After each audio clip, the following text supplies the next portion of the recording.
you're outnumbered because there's two of us. I do feel like I'm outnumbered, and we are live. This is episode 31 of the Footnotes podcast. As you can see, we have two Junes. I'm kidding. This is June and Matt. You want to do the introductions, June or Matt? I'm June. And I'm Matt. Who are you, Matt? How did you pop up? Well, I popped up in Walkerton 23 years ago. That's where I was born. It's like a couple hours north of London. I attended university at McMaster in your guys' class in the Bachelor of Health Science program. June and I are in the same medical school class, and we're doing a project together. And that has brought me here at June's house in Thornhill. Amazing. So we've talked about this a little bit on our podcast. Well, June's been very excited about it. So do you guys want to give us a quick update as to your progress? I know it's only been a few weeks or a couple weeks. Yeah. So this is officially the end of our first week. Yes. Kind of on There you go. Day 7. Yeah, day 7. We started here in Toronto. So this isn't technically Toronto. It's like Thornhill and North York, where I live. And yeah, we've been taking some time to like chill, settle in, but also go meet a bunch of interesting people.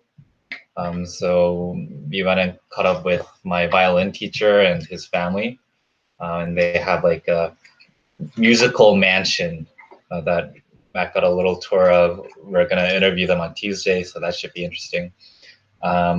We also saw some of Matt's dad's connections and other Matt MacArthur connections that are sprawled around the area, which are like, yeah, which are so resourceful, so handy, and they have really interesting and different lives. You wanna give them a sneak preview of one? Yeah. Well, I guess the main connection from my dad that we met with this week was this Canadian journalist named Barry Zwicker, and he's lived all across Canada, but he's been in Toronto for like the last 45 years of his life or something. He's fairly old now. He's like 85, I think. So he has a ton of stories, having been he was born out on the East Coast. He's lived kind of on the West Coast in like 6 or 7 different provinces / territories in his lifetime. And so we just met and chatted with him a little bit about his life. He told us some really interesting stories from his youth that we may or may not be like eventually making some blog posts or other materials on. And we decided we'd follow up and interview him later. He has a house right downtown by St. Clair, and I don't know the streets that well, but by St. Clair and something. So we met him at his house and basically just chatted for several hours. Yeah, and it's super nice because it's like pretty close to like central downtown. Like he doesn't have a car, so he just like walks everywhere. He's been living there for something crazy like 40 or 50 years. And so he must have seen Toronto change so much over that time. And he offered us like his parking space. So like on Saturday, we were going to go explore like this really cool farmers market, and we just parked there. We like walked around. After the farmers market, we stumbled upon like a salsa festival for like salsa. Yeah, you would have really liked it, Paul. You would have. It was amazing. Your hips would have been like flying out. Oh my goodness, I'm missing out so much. Yeah, your joints would have been gone. It was such a lit festival. Yeah. Yeah. It was just kind of like a fortunate series of coincidences that day that led us to do a lot of the things that we did. In that originally we just showed up at the farmers market, and we knew the name of the manager of the farmers market, but we weren't exactly sure because she had said she would meet with us, but then she didn't get back to us about like when to meet us or where she'd be, just that she'd be around. So we didn't know what she looked like or how to find her. So we just started wandering around the farmers market, talking to people. There were some buskers playing there, so we talked to them about their music. And then we just randomly went up to this like farm tent and started talking about their farm. And just as we were talking with the dude, the farmer's market manager walked to that very tent to buy some produce, and they're like, "Oh, look, this is the manager. Have you met her?" And it's like, "We've been trying to. Thank you so much." And then we had a really good chat with the manager, and the manager was like, "You should go up this way so you can go to this cafe where you." Well, we were like, "Is there somewhere we can do some work later?" And she's like, "Yeah, there's a cafe if you go up that way towards St. Clair." And so then we went up that way, and we saw the salsa festival. And then we stumbled upon the salsa festival, and there was like amazing dancing and music, like live Spanish music the whole day. Yeah. And dancing everywhere. Like it's just a huge block party where there's like so many different like dancing stations. They're teaching you how to dance. There's like Zumba and all this fun stuff.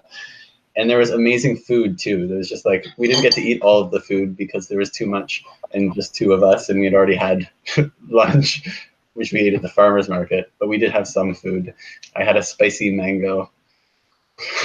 Yeah, they like slice up the mango and they put like chili sauce and like hot pepper flakes on it, which sounds terrible, but it's like, I don't know. Matt had most of it, and it's supposed to be like every single flavor combination available, but in one food. Yeah, like you're eating it like sweet and sour and spicy and salty all at one time, and it's just this mango on a stick. Yeah. That's amazing. So well, it sounds like you guys just sort of went with the flow and found amazing things. What would be your advice for people looking to find hidden gems like this? Honestly, like I don't think I would have found those things because my typical like downtown hangout is just along the transit route, around the central, the central, what's it called, the U line of the TTC, the subway system. But I really learned that like when you start like branching slightly outside of that, then that's where I think the real Toronto is. That's when you start to see like the more like really multicultural, like really diverse neighborhoods, each with their like really cool like foods and traditions and ways of doing things. So like on Friday, we went to Boodle Fight. Have you heard? Oh yeah.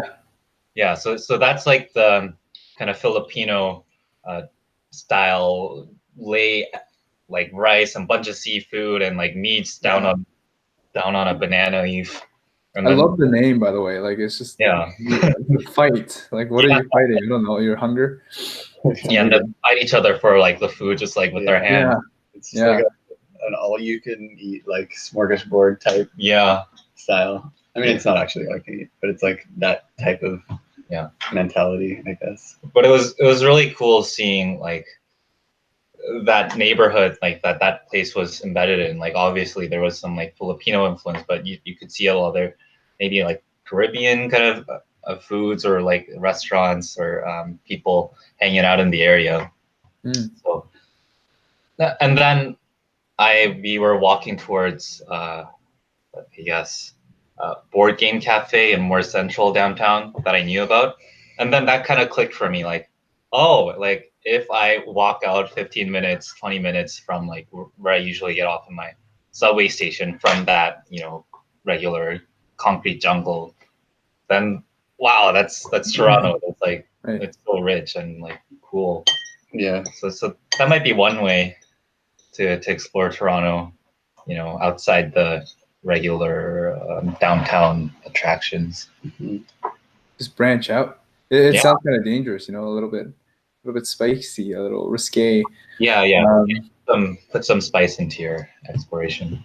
It'd be great if you had you had some contacts, of course, like some people that you knew that knew the neighborhood and knew the community better. What's one way that we can like connect? Now I'm just like interviewing you. What's one way that we could probably like connect with people who know more about local neighborhoods? How do we go about that? I mean, just find a community event that's open to everyone and go to it and start talking to people. The awkwardest part is just starting to talk to people when you're like a tourist, because they're like, they live there and you don't, and you don't want to be like imposing necessarily. But for example, we went to a farmer's market. That's a huge community gathering. Vendors from all around come over, and people that live in the neighborhood come to buy food. So if you just start talking, if you're buying food you start talking to the vendor, or you start talking to someone who's standing like beside you also buying food, or you talk to the like person who's running the thing, the manager, which we did. And then they will just, a lot of people will start telling you about the community and about how, what it's like living there and what things there are that go on. So if you just, I think finding a space like that, whether it's a farmer's market or a library, they'll often host public events. It's like, just go to a community event and start talking to people. Yeah, but it might be a bit harder. So I think people are more willing to talk to us because we have a more specific project. They're like, oh, cool, yeah, you guys are going, yeah, that's so cool. You want to hear people's stories. Right. But I don't know, if I went to a random farmer's market, I'm like, oh, how are you, dude? Like, oh, I want to hear more about your farm. Like, I might get a warm response, I might not. So, you know, maybe it is that it might be more difficult without a reason for people to get together or like to speak. You know, if there isn't that explicit reason there, it's more difficult probably nowadays. Like, I'm not going to go to the grocery store and talk to the cashier like, hey, how's your life like? Yeah. How are things going? Yeah. How's your neighborhood? But I do think like if you go down to neighborhoods, there's often like, even if you, there's often like posters placed on like public bulletin boards, and like there might be an event in a park that's like focused on a thing that you're interested in. Maybe it's a yoga event, or maybe it's a literary event, or like a writing event, or a poetry event, or whatever, and you just show up. There are a lot of events that are explicitly open to just anyone, and if you go there, probably you can find someone that you can meet. But certainly it does help to have a connection in the community beforehand. Have someone who can be like, oh, you should go here, or oh, I'll show you this place, and then you meet someone else through that person. Yeah, I feel like you don't need any more of a reason than you're just interested. Although I guess social convention makes it harder, is what you're saying, June. And so, well, Matt's response to that is just to go to somewhere where, you know, everyone is welcome. So doors are open. You can just kind of hop in and enjoy whatever's going on there. Yeah, I mean, the worst case when you start talking to someone is they just say, sorry, I don't feel like talking about that right now. Or like, what? Like, Yeah. hey, could you tell me more about this community? They could be like, they can just find some way to end the conversation. Right. But that hasn't cost you anything, really. It's not like you were going to speak to them again if you didn't talk to them anyway. So you haven't like lost anything. Yeah. The best thing is maybe, and then the best case scenario is they actually do start talking, and you like find some connections, you make friends with them, they show you something, or they tell you somewhere to go that's really cool. So there's not really any harm in talking to the people, even if they're like, oh, why am I just going to talk to some random kid? And then it didn't cost you anything. Yeah, maybe that's a sort of perspective that people need to hear more, the attitude that people need to take. I also wanted to ask you guys about the name that you adopted, the Song of Ontario. So that's, I guess, your theme, your what would you call it? Your branding. Tell me more about that and what that means to you guys. I mean, I just thought it sounded nice and like kind of appropriate because it incorporates music and Ontario. Yeah. But I haven't thought about it too deeply, and I think the name can be misleading in a way because where we are really limited in the kind of like stories or like songs, snippets of life in Ontario that we can capture, because like the complexity like way exceeds anything that we can, even if you just look at Toronto or like just Hamilton, you could do a 6-month documentary journey kind of thing exploring that one area. Because it's so giant and sprawling, and there's millions and millions and millions of people, right? So like our activities range this week from, going to a K-pop class in downtown Toronto, and then like interacting with the people that which we did. We have some footage that I think you'll very. It's amazing. I want to see this. It's way online. Yeah, and doing that to going to today we went to a guy named Bob's house, and he was he did a number of things, but one of his roles was as an instructor at McMaster for an art science course that he called Winter as Place. And the course is about like he takes a bunch of art science students up north to live in Algonquin. like a cabin in the dead winter for like 3 days straight. Sorry, We cut off a little bit. video cut out for a sec. Where? Oh. Your video is cutting off too, but I think it's, I don't know, either you're holding really still or it's cut off. Are you hearing our audio though? No, not even the audio. So we were at something about him, this person, Yeah. taking art students up north, and that's about it. And then into a cabin where he shows them what it's like to live up north in the winter for like, just 3 straight days. And I guess the course is about like learning what that experience is like and reflecting on it. So he's the person we met.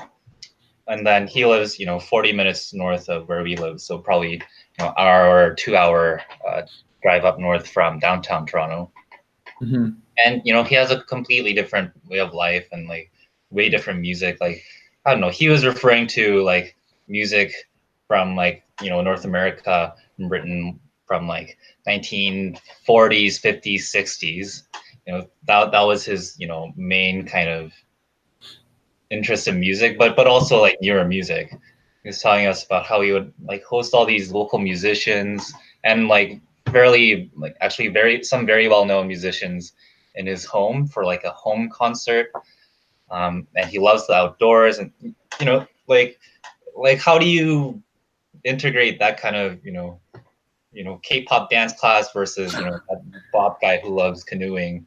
So he's going on a 1-month Algonquin canoe trip. Like if you try to remix a song out of those two, like it wouldn't work. Yeah, and like June is kind of right in that the Song of Ontario can be a misleading title, and that, as June's saying, no one could write the album The Song of Ontario and make it accurately reflect the entire story of Ontario, because there's so many different people and ways of life. Like, by being one person, it specifically precludes you from being another person that would have their own different part of the Song of Ontario. So like, it's more of an ambitious like vision statement than it is a tangible goal. And also, like, to answer your initial question in terms of how that became the title of our project, like in the early phases, we were just talking about like community and storytelling and the ways in which people make bonds, develop shared narrative and a shared kind of purpose and identity. And then we were talking about how one of the ways in which we do that is through music. And like, I've always been a super huge fan of this musical artist, Sufjan Stevens, and a few of his albums are based on US states. So he has an album called Illinois and an album called Michigan. And like, they're some of my favorite albums. And even though I've never been in most of the places in Illinois and Michigan that he's singing about, the songs really resonate with me. And there's some deeper element of the human experience that he's capturing in a lot of these songs.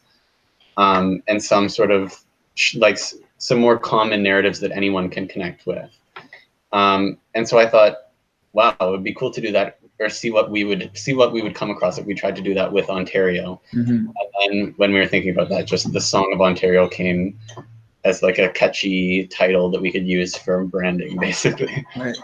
Yeah, it sounds awesome. I'm curious. I know you're only a weekend, but I'm very curious as to how you imagine you can like transfer stories into songs. I know like Matt's had some experience with songwriting before, and June is like picking it up. I mean, you guys both have a lot of music experience to begin with. So how do you translate from the language of storytelling, of narratives, to the language of music? Well, how does that process happen? Well, I mean, most folk music is just stories. So that's the genre that you're working with, like folk? Mostly, yeah. But also, in general, music it tells a story. There's usually a main character, and it's usually the main character is usually the singer. Like it's usually a first person, but not always. And usually they are talking about circumstances, events, a narrative, and their feelings around that. But obviously with certain musical genres, they're more like directly like narrative based, talking about actions, and other songs are more talking about like feelings and emotions. But usually there's always a blend of the two. So I'm not expecting a K-pop EDM song anytime soon for Ontario. Although, like, I have thought or like try to dabble with like other music production kind of things, but I think, you know, just for purposes of documenting the journey too, and let's say exploring another way to tell stories, or a complementary way to tell stories. Like I've been trying to get more into like videography, and like I love the way you can kind of edit videos and intersplice them with kind of different music to tell a story. That's another, I think, in this day and age, a very powerful way to tell a story. So that's something that I've been trying to focus more on. I think the music, and like for me at least, I'm going to wait. It might be a few months, but that's something I wanted to work on first. I think it's always been like an interest of mine, that kind of like I've dabbled in video before. Like maybe you know, I see this as like a great opportunity to practice that, because I think this medium is so powerful. I mean, the other thing too is the music is ultimately meant to be basically us a retelling of the stories of our road trip. Basically, we're having a road trip where we're trying to explore ourselves a little bit, unearth a little bit of where we're from and what our lives have been to this point, and then also put that in the context of the broader communities that we live in and the broader province that we live in. But basically, in order to write that album, we sort of have to have experienced the trip first, because that's kind of the point of the album, is it's like consolidating those journeys into a musical narrative. So like we're trying to write like in notebooks. I have a notebook that I'm keeping with like song ideas, lyric ideas and stuff. And basically the goal is, once we've basically toured the whole of Ontario, come back to all of those melodies, all of those lyric sketches that we were writing, and basically start putting them into song form, and then create a musical album that we will like record properly and produce and be able to make as a CD and what have you. But it's not something that is just like, oh, we met someone, so there's going to be a song out the next day necessarily. It's more of a like integrative, like culmination of the trip itself. So that's why we are also having other ways of documenting what we're doing, like the videography things, and we have a blog where we can do post reflections and have conversations like this during the course of the journey as well.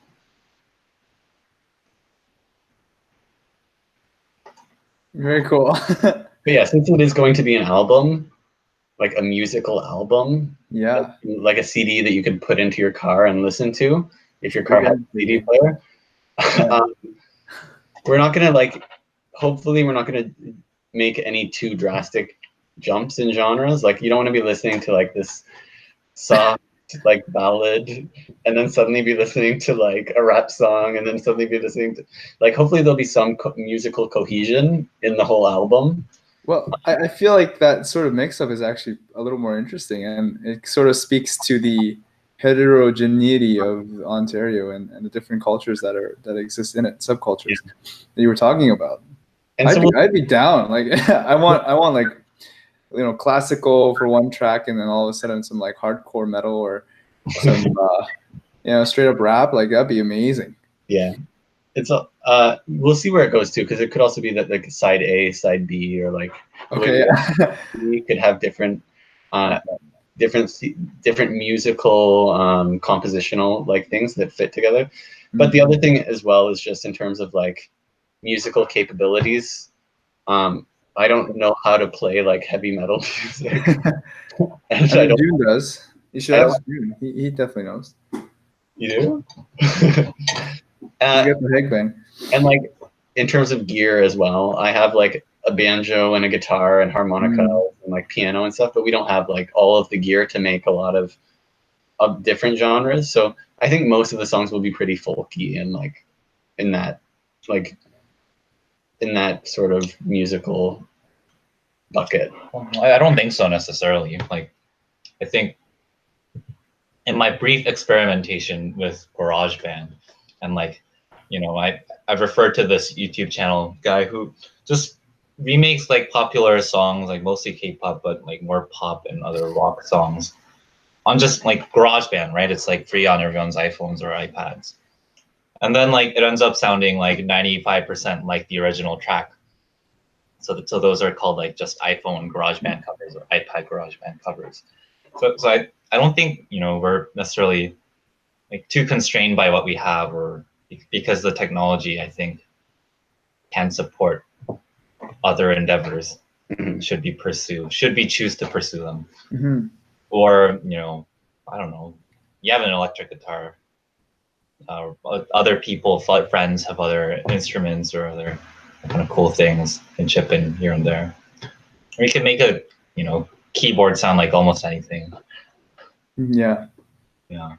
So we'll get you that heavy metal track, Paul. I'm very excited. I would like a vinyl record with these songs with some heavy metal in it. One of my roommates has a record player, so that'd be excellent. Yeah. Nice. Yeah. We'll get that to you. How's your life in Mississauga been? So I'm not in Mississauga. Oh, how's your life been? Not Mississauga. I'm in London. I'm expecting you guys to come down to London because it is almost a rural community. Yes. I don't know if you're going to Toronto, you might as well go to London. We're definitely going to London. Don't you worry. Will you? Yeah. Yes. You can stay in my place. I got a lot of space here. My closet is almost as big as my room in Hamilton that it used to be. So there's always a lot of space available.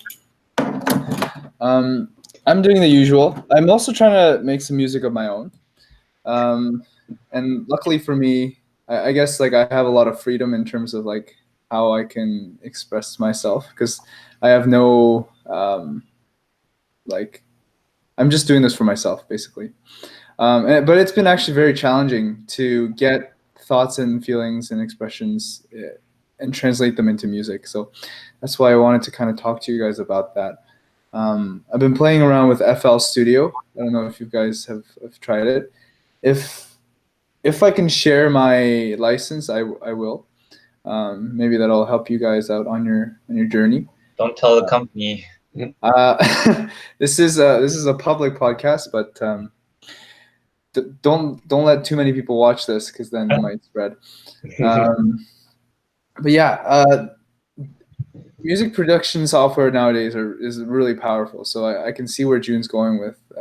You can make any genre of music just from your laptop, barely doing anything. Not playing. I literally don't play any instrument, but I can still make music because I have the power of technology, which is incredible. I think that it's something that a lot of people don't seem to have experience with, which is surprising to me. Considering it's such a big part of our lives, right? Like we turn on the radio or we listen to like our Spotify playlist, and we listen to music all the time. But what we lack is that creation piece, and I think that's a little sad, So I'm wondering, like, do you guys have plans to make music and collaborate with people on the road when you're going around and visiting places? Yeah. So even today, when we visited this guy in Uxbridge, Bob Henderson, we brought our instruments and we just sat in his living room and jammed for like an hour and a half. He had a bunch of songs he wanted to show us. We had songs we wanted to show him, and we just jammed. That's awesome. Yeah, but no like formal collaboration plans. Right. some things we were thinking was, if we could come across like a musician, a local musician, or like an amazing singer, for example, then something you could do is sample some of what they're playing or some of what they're singing, and try to incorporate that into the album. Mm-hmm. But no real ideas yet as to how that would work. Yeah, and when we get back in Hamilton and are which is probably the main area we're going to be recording our songs for the purposes of putting them up on the album, there's definitely the opportunity for us to collaborate with people, both people that we know in Hamilton already. Like if we know someone who plays trumpet, we could be like, oh, we want a trumpet part in this song. Will you come and record it for us? Mm-hmm. Or if we know someone who plays drums or what have you, we might get them to help. So it might be sort of, and there are a few local bands in Hamilton that I know of that I might be able to get some help from as well. But then we might also have, if we've made connections with people on our road trip, we might be messaging them, oh, we're recording our album right now. Would you be down to record a piece for this song? And we could send them the song file and they could send us back the piece of them playing an instrument for it. Mm-hmm. And we add that to the mix. So we might be able to do some more collaborative stuff in terms of the actual making of the album when it comes to time that we're actually doing all of those recordings. Right. It would be super cool if you guys made one track where there's musicians from all over Ontario that contributed to it, and it's featuring 40 people from 40 different places. And it's really the cool. Song of Ontario, literally titled. Yeah. That'd be dope, but a lot of work. Yeah. I mean, there are those Reddit. There is one subreddit called the Reddit Orchestra that just gets people to send in they write the parts and then they get people to send in their parts from their respective instruments. You just put it together and then boom, that's the Reddit symphony. Yeah, it would be a challenge, but something we could consider. Mm-hmm. Yeah. But in terms of London, do you feel like you've gotten a chance to explore London or parts of London a bit more in depth while in your time there? I think there's a lot more exploring left to do. We were supposed to go berry picking this morning, actually, and then my ride canceled. So kind of berries. Strawberries. Strawberry season. Makes sense. Yeah. So I saw the instas from some of my friends who did go. Beautiful. But the issue is I've basically only been on Richmond Street, which is the main street of London. So I haven't done all that exploring that you were talking about. It's sort of hard to, I have to be honest, because there's some more dangerous parts of London. Dangerous maybe not for a young male in his 20s, but just sort of unfamiliar places where I just don't feel as comfortable exploring. And maybe there's some hidden gems there too. But again, I always run into that problem of where do I actually go? And I think there's also that fear of that if I go, it might just kind of waste my time. And that seems to be something that a lot of people go through as well. It's if something isn't high yield, they won't do it. That's why you should go with friends, because spending time with friends is always worth your time. Fair. Depends on the friends, but I'm not going to go into that. Go with people that you'd enjoy just spending any kind of time with, for sure. That's why I'm waiting for you guys to come so I can. Then we can do the real exploring. Yeah. There's a lot of things outside the main center of London. I think it's I just haven't had the chance to go. It also doesn't help that I don't have a car, so yeah, that also can make it yeah, also waiting on you guys for that. Yeah.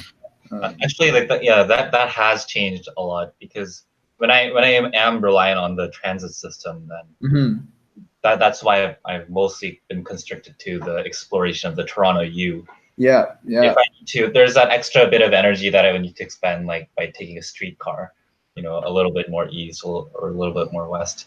So actually, the car has been very helpful in terms of I can go wherever I want, and that kind of reminds me that this these cities and the places that we're living in now are mostly designed for cars and for people in cars.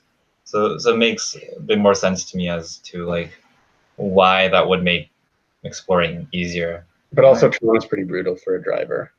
Yeah, I fair live in enough. Hamilton, it's so nice. There's like not huge, crazy traffic rushes. In Toronto, I'm often wanting to like smash my head through the windshield. It's just like traffic, and so like most like there's lots of there. You're a lot more likely to run into someone who's really rude, and you're also just likely to be sitting and like trickling away at like 5 kilometers per hour in like block traffic. So it's also not the ideal city for necessarily driving around everywhere. Probably if you can take transit or bike or whatever, you're gonna maybe be less infuriated by the boredom. But At least it's not the song of Quebec where you have to drive through Montreal. I hear it's a lot worse, and I've been there, and it's pretty bad. yeah, I obviously I grew up in a small town, so I never had to deal with any traffic growing up. And then going to Hamilton, it's a pretty driving friendly city. The streets are well laid out for driving, and there's not so much traffic that it's very rare that you get like a lot of gridlock in Hamilton. It hardly ever happens. So, and like street parking in Hamilton is like free after 6 p.m. and it's like $1.50 an hour before 6 p.m. Whereas parking in Toronto, you can pay like some places it's like impossible to park for like less than like $10 an hour or something. Yeah, we really take that for granted because in London it's like that too, right? Like like in Hamilton, like it's pretty cheap where it's free. But then every time I go to Toronto, it's like you can't park anywhere. I did actually explore a hiking trail this past Thursday, I think, in London. It's amazing because so London's called the Forest City, right? And like I never really understood it, but I finally went out and explored the forests of the city, and it's a totally different environment. Like one minute I'm like on this like busy road, there's traffic everywhere, you know, there's a no frills in the corner, and then another minute I'm just surrounded by all these trees and greenery, and it feels like I've escaped somewhere. Like it feels like Europe or something. Like it's a totally different place. I wish cities had more things like that. And maybe it's not good for the coherency of the city, but I would love to see more sectors where there's like sort of totally different environment, totally different like buildings or subcultures or things like that. I think you see that more in Toronto, or even with, I'm thinking Montreal now. Old Montreal is so much different. It's just a nice getaway in your own city. Yeah, like I really love Old Montreal and how it's connected to that kind of like series of ports. And you see, I remember being there for I think some holiday last year with my parents and seeing like fireworks and seeing Old Montreal, and you see like the change in architecture and the change in like really everything. Yeah. And so I think we had a similar experience in like Toronto when we visited the farmers market. So it's called the Stop Community Food Center Farmers Market. So that farmers market is partly operated by and supports the operations of the Stop, which is a community food center, which Paul knows a lot about because I've spewed it to Paul. But essentially, kind of the story of that farmers market was there was going to be this big barn space in a neighborhood, and it was you know, maybe days away from being demolished, but kind of a few neighborhood residents were like, all right, what can we do with this space? Is there anything that like the zoning or whatever will permit on the space? It was just like an old defunct warehouse that had been abandoned, and it was going to be torn down. Yeah, and then you know because of those efforts and one I think engineer or someone commented that like this space could be used as a place for like arts and community events or something like that. And then they found out that the barn was owned by not by the TTC but by the city of Toronto, so they could do civic activities on it and things like that. So like what was about to be demolished, it turned into, so that barn warehouse space turned into like the hub for a number of community businesses and organizations, which we didn't get to see all of. And outside every week, there's just an amazing farmers market with so much diversity of people and foods, and from what we hear, a lot of cross-cultural exchange. So that's one example of a space in fairly central Toronto that was kind of reclaimed for community purposes, or else it would have been turned into a condo. So that kind of design, I don't know, really should be the standard. Mm-hmm. Especially when we have like less and less space to make all these things.